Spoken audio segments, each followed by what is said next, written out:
be me late 20s. Married to Mark for 3 years. First year was stupidly good. Lazy Sundays, inside jokes, sex without calendars or negotiations. He wasn't perfect. Try too hard sometimes. Remembered dumb details cooked when I forgot. Annoying but endearing. Remember one night, power went out. Candles everywhere. Ended up on the floor laughing. Neighbors probably heard everything. Then my friend Kara imploded her life. Kara, 29, marketing job, married 6 years, now liberated and furious. Divorce dragged for a year. She camped on our couch, drank my wine, narrated her trauma like a podcast. Every story ended the same. I gave everything. He took advantage. Men are lazy by default. She invited me to her circle. Not therapy. Worse, 6 women, all divorced or planning it. Wine glasses like weapons. Words like emotional debt and invisible labor. Husbands spoken about like malfunctioning appliances. They swapped books, highlighted margins, quoted passages like scripture. Kara cornered me on the balcony. City lights, cigarette smoke. You're too easy for him, says it casually like she's telling me my fly is down. I laugh. She doesn't. Men don't respect unlimited access. You're training him badly? Tells me intimacy is leverage. Affection is currency. Boundaries are pressure. I think of my parents. Mom bent herself into a pretzel. Dad still left. Doubt sneaks in. Quiet, corrosive. Decide to experiment, just to see first test. Mark kisses my neck while I'm scrolling it. I say I'm tired. Half true. He backs off immediately. Looks hurt. I pretend not to notice. Next week, he's suddenly proactive. Dishes done. Plans a date. Flowers from nowhere. That night, I am enthusiastic, almost proud. Next morning, he's glowing, like he passed an exam. Pattern noticed. Pattern reinforced. Start optimizing. No chores, pattern, no mood. Boys' night, cold shoulder. Good behavior, reward. Tell myself it's empowerment, not conditioning. One night, bathroom mirror, I'm in a tank top, bare legs, nothing dramatic. Catch him looking, soft smile. Familiar look. He steps closer, hand on my waist. You look good. Something snaps. I pull away. Can I exist without this being about sex? Words come out sharp, rehearsed, borrowed. He freezes, apologizes, leaves. I feel justified, validated, righteous, but he doesn't touch me. For days after and later on the couch, his hand on my leg. Harmless, warm. Thumb moves slightly, reflexive. I move his hand away. Can we just watch? Silence. He pulls back completely. Didn't know touching you was a problem. I correct him. Lecture tone, rules unclear. Even to me, he nods. Eyes on the screen, distance measured in inches. Something changed. I tell myself it's growth. It doesn't feel like growth. Couch incident stuck with me. He went quiet, slid a few inches away. Episode finished in dead silence. Space felt heavier than an argument, told Kara the next day. She smiled like a proud coach. Good. You asserted yourself. Now he knows your body isn't communal property. Group nodded. One woman bragged about retraining. Her husband said affection had to be neutralized. Sex only when she decided. I felt approved, stamped, certified. My phone agreed.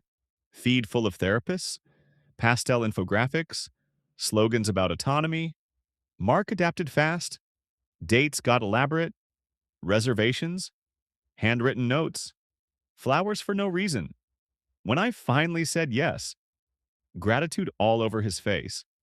Like he'd unlocked a reward, felt powerful briefly. Then I noticed what vanished. No arm around me in public. No casual touches, no playful nudges, he asked before everything. Is this okay? Can I?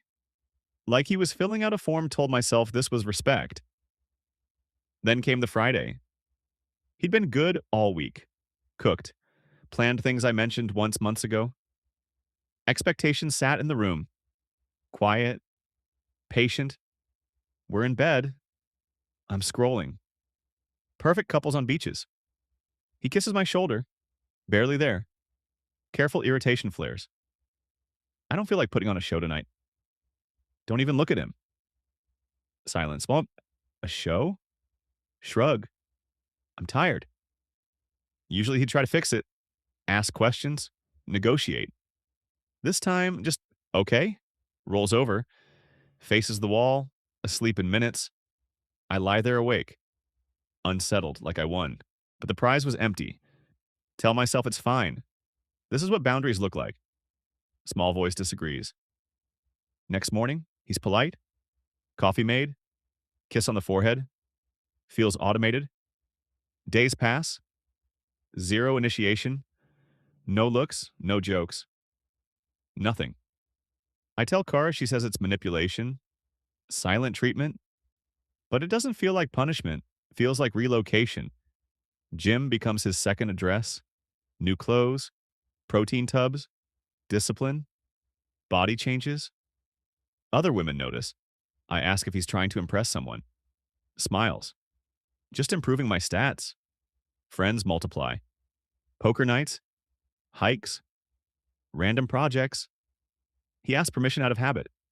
Leaves without waiting for approval. Stops inviting me. Garage turns into a workshop. Sawdust focus. He shows me things he builds. Proud. Distant. Compliments vanish. No more. You look good. Just logistics. Wear a new dress to dinner. He grabs keys. Ready? I start poking the bear. His favorite lingerie. Robe open. Obvious. He barely glances. Running late. Finally suggests sex myself. First time in weeks. He looks surprised. Genuinely. Tonight? Shrug. Why not? He checks the clock. I'm exhausted. Turns over. Sleeps. Something cold settles in my chest. Maybe this weekend. He says it softly. Rolls over. Asleep. Ceiling stares back at me. That used to be my line. When did it switch hands? Sarcasm leaks out now. Nice of you to come eat instead of living in the garage. He nods. Talks about shelf spacing. Wood grain. Neutral. Kara says he's disengaging. Classic withdrawal. I suggest therapy. Expecting resistance. He looks up from his plate. If you think it helps, sure. No urgency. No fear. You don't sound like you care. Fork down. Calm. I'm agreeing, aren't I? What else do you want? I don't have an answer. That night, I scroll alone. Couples everywhere. Hands intertwined. Soft smiles. Check his profile. Gym pics. Trails. Finished projects. Last photo of us almost a year ago. When did we split into parallel lives? He comes to bed late. I whisper his name. Yeah? Do you still love me? Pause too long. Pulse in my ears. Of course. Said like a fact. Not a feeling asleep before I can respond. Realization hits. I didn't teach respect. I taught distance. Wedding in early fall, vineyard, string lights. Bought a dress just for him. Navy, fitted. You look nice. Nice. Watch the bride and groom. Hunger in their eyes. Something sharp twists inside me. Mark is electric there. Jokes. Laughter present. Just not with me. Best man speech, tone changes. Mentions Mark. Late night phone call. Advice about showing up. My stomach drops toast about wanting each other. Making effort feel worthwhile. Applause. Mark clinks glasses. Unreadable. I escape to the bar. Groom joins me. Asks if we're okay. Says Mark used to talk about me nonstop. Says he's seen this before. Intimacy turned into a scoreboard. Men don't quit because they stop loving. They quit because they stop begging. Hands shaking. Deny everything. Ride home silent that night.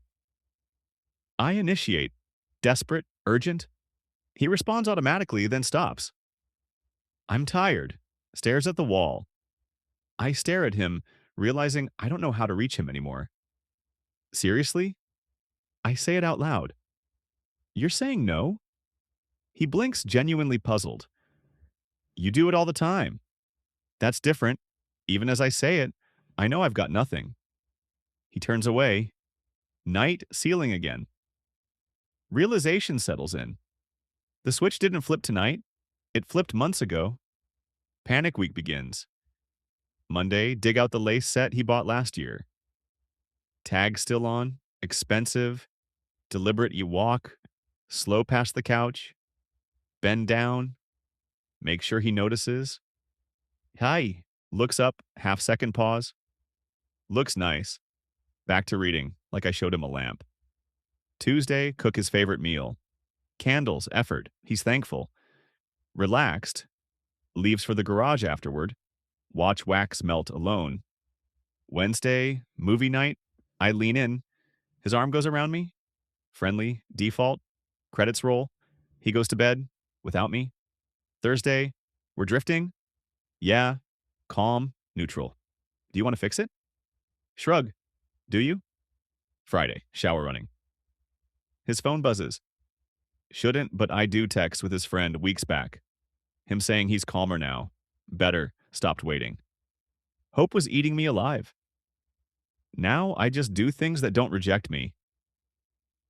My hands shake. Shower stops. He sees the phone. No anger, just tired. You're done. I say it like an accusation. No. I'm just done chasing.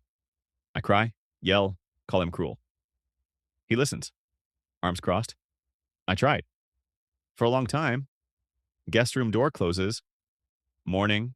Coffee brewed. Like nothing happened. We need to talk. He sits us composed. You set boundaries. That's fine. But you don't get to be mad when I stop crossing them. He opens a note. Dates, phrases. My phrases more than I remembered. Not spite. Documentation. I thought I was crazy. Turns out I was just unwanted. Silence kills every argument. I mentioned Kara. He cuts it off, first edge I've heard in months. She taught you this was a contest. He stands, says he's staying with a friend. I love you. I don't love who I became begging. Door closes. I call Kara. Get validation. Feels empty. Scroll my feed. Pastel quote about bodily autonomy. Comment underneath. Brutal. Accurate. Look around the house. His tools. His routines. A life built without me. Text him. Apology. Awareness. Reply. Hours later. Maybe. Funny word. I used it first. Kara says he'll come back. I don't answer. Not sure he should. Not sure I deserve it.